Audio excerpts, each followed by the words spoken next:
Welcome to Organizing Artifacts and Digital Resources. Hi, everybody. I'm Meg Ormiston, and you are welcome to follow up with me and email at meg@megormiston.com. I'd love to hear from you. We are talking about organizing artifacts, digital resources, and if you have been teaching more than a couple of months, you have stuff. You have a lot of stuff. And I'm going to guess that you have stuff everywhere. And I'm going to give a little historical little walkthrough.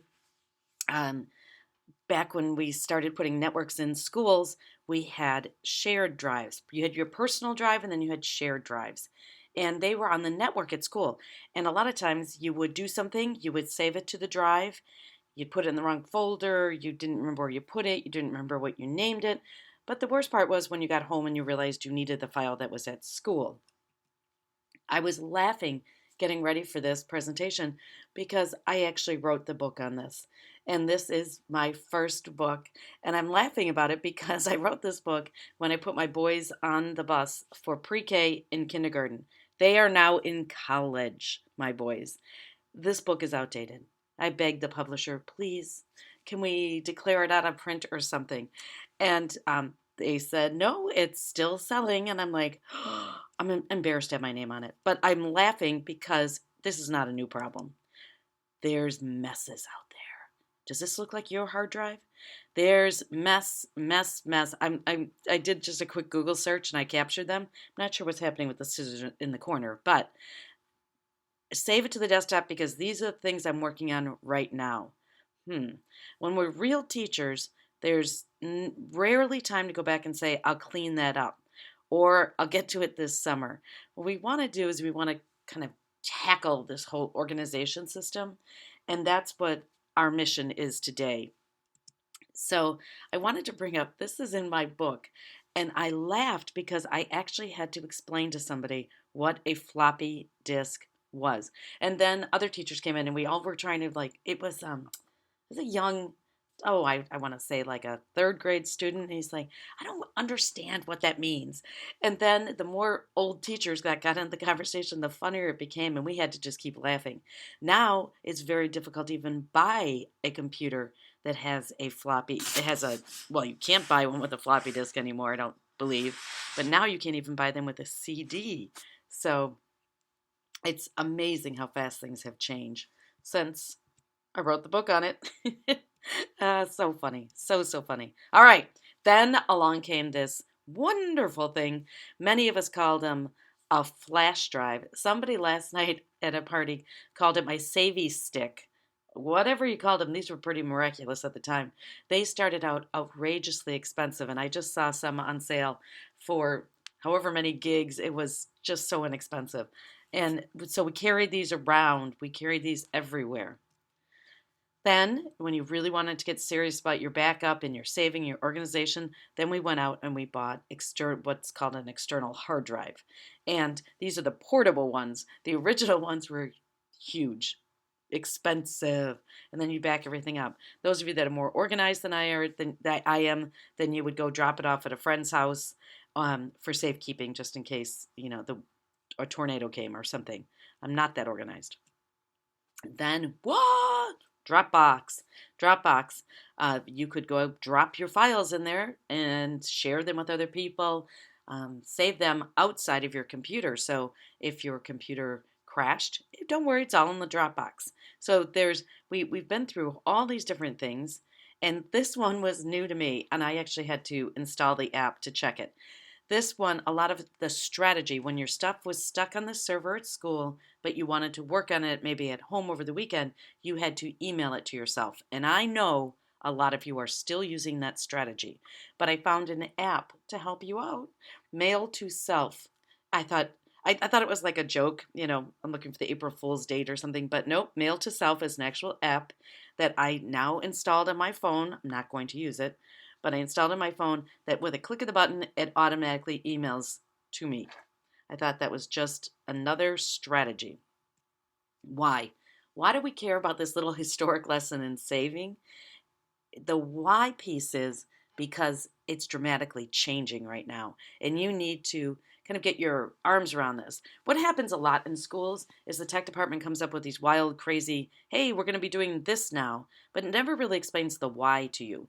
So back in the day when you actually had a shared server at school, it was really great because it was backed up every single night. So if your computer crashed, it wasn't a big deal because your stuff was on the server. The hard part, and what most people didn't understand the why piece, is that most people had a little bit on the server, they had a little bit on a flash drive, they had a little bit on their hard drive, and it was stuff is everywhere. That's like, I think the biggest problem is we need to centralize it. And this is a visual I want you to understand is that the school servers are going away, hard drives and computers are going away, and we are all moving toward the cloud. Now, when you hear this says, don't let some techie person explain it in some crazy way.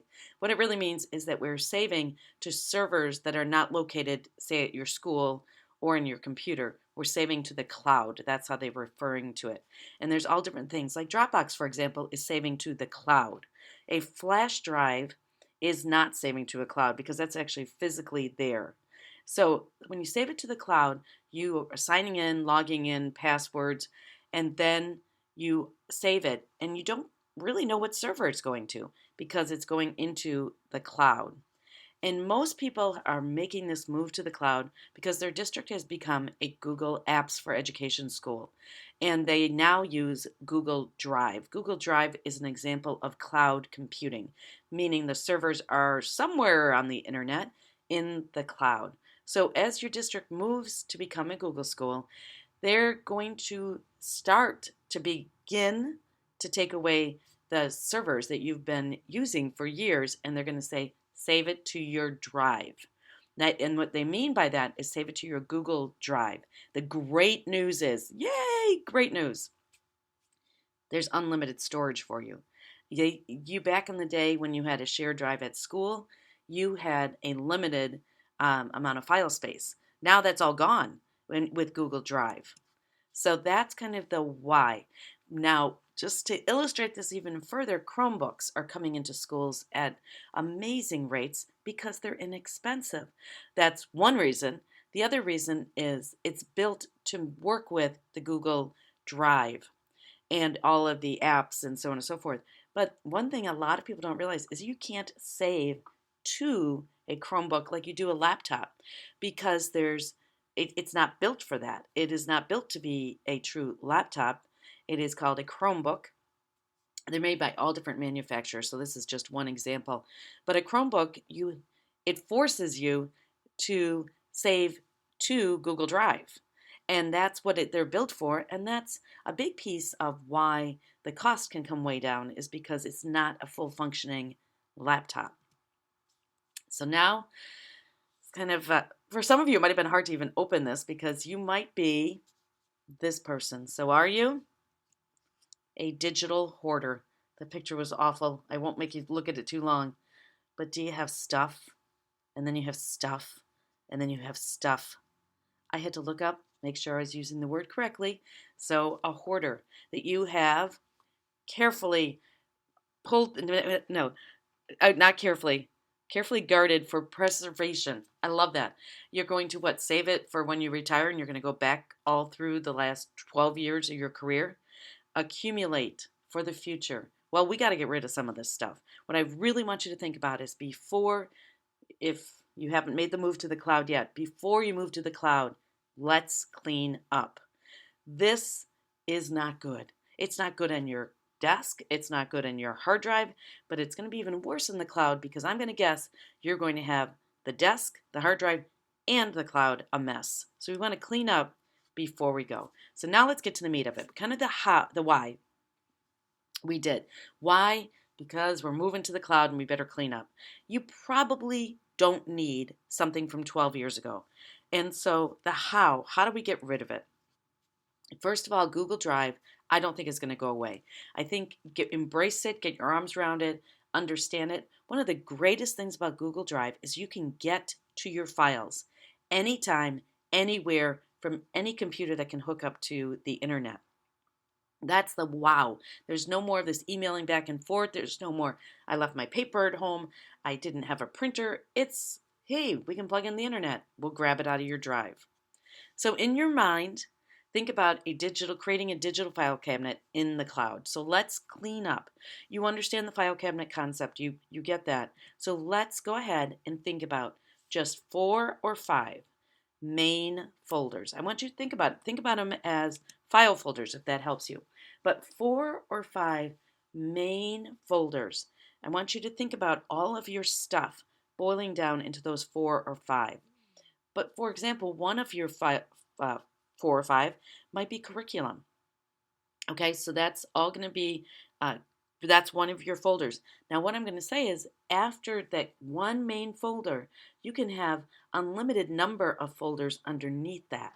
Meaning, under curriculum, if you teach at an elementary level, you can have now boil it down to math. And then in your math folder, you can go ahead and have it down into your different math topics. So it's only at that main level when you first open it up that I want you to be thinking about 4 or 5 main folders. This is probably the hardest part for everybody to do. And unfortunately, this just takes time. You have to actually, always suggest start by writing on paper your 4 or 5 main, then look at the mess that you have and start dragging, dropping, organizing, and you have to throw things away. There's a lot of stuff you just don't need. When do you think your oldest file? What do you think the date is? I'm on mine. Oh, I can't even imagine how old my files must be.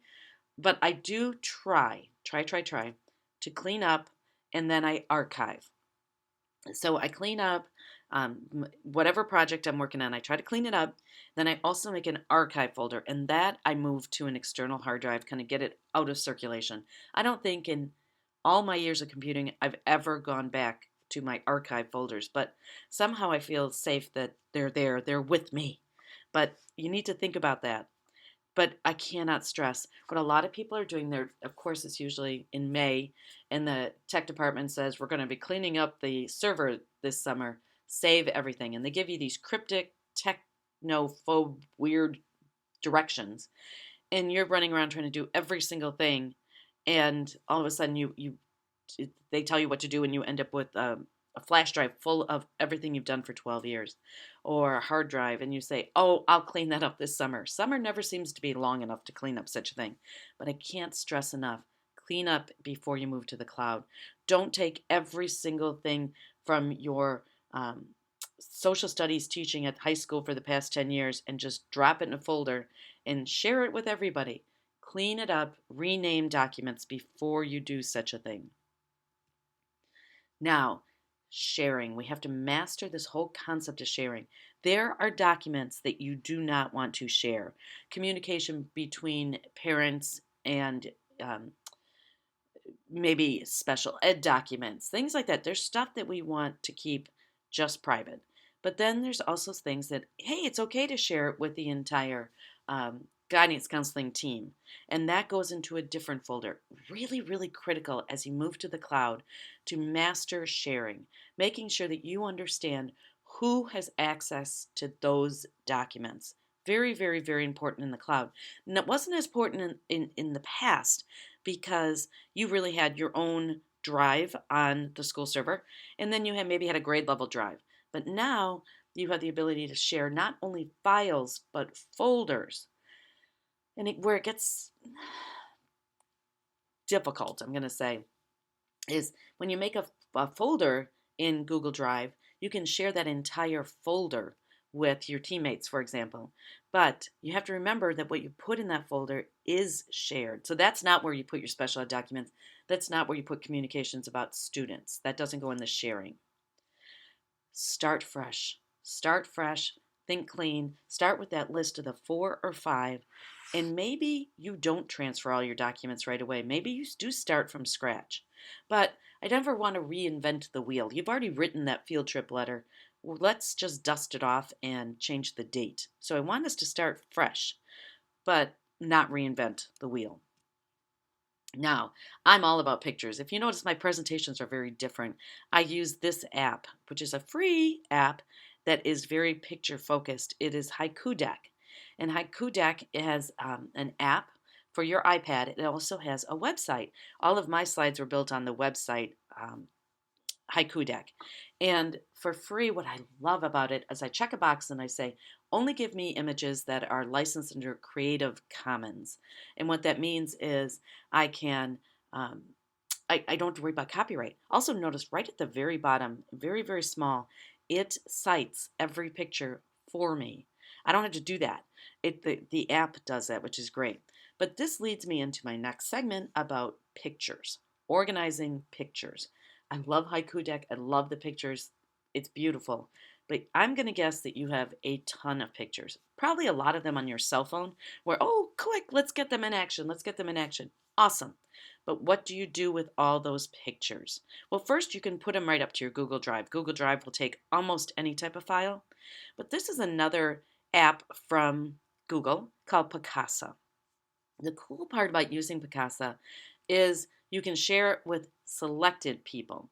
So for example, you can create a web album and invite your parents to that album. So your parents for your school year, you send them an email and say, I will be sharing pictures periodically throughout the year. Here is where you will see the pictures. And only you and the people that you have shared it with can access those pictures. So that's what a lot of people use in their classrooms, Picasa. I like it too also because they have all different effects that you can apply to the image, which is nice.